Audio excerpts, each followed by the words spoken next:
Pemirsa, puluhan penyandang disabilitas tunawicara mengikuti sosialisasi yang diselenggarakan KPU Kabupaten Buleleng. Sosialisasi bertujuan memberikan hak kepada para penyandang disabilitas untuk dapat menyalurkan hak pilihnya pada Pilkada Buleleng 15 Februari mendatang.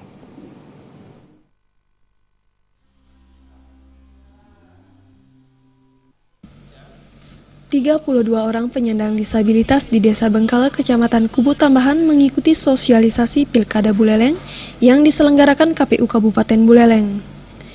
Dalam sosialisasi ini, KPU Buleleng dibantu penerjemah bahasa isyarat agar materi sosialisasi bisa diketahui peserta.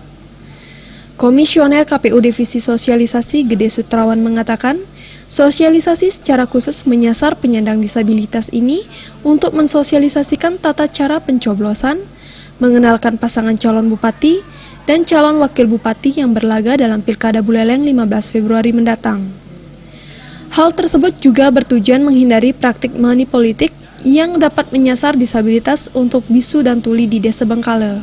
Kita mesti melayani nantinya masyarakat kita yang disabilitas, tidak hanya bukti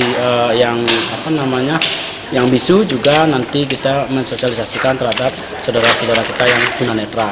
Nah, kebetulan sudah ada peralatan, template sudah ada, nanti kita akan mencoba mengetes dengan organisasinya, kemudian mengetes dengan masyarakat yang sedianya kita lakukan nanti kerjasama dengan dinas sosial.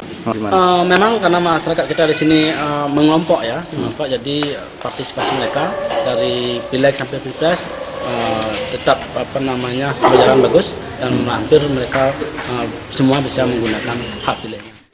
Penyandang disabilitas ini akan menggunakan hak pilihnya di 5 TPS di Desa Bengkala. Komang Yuda, Bali TV.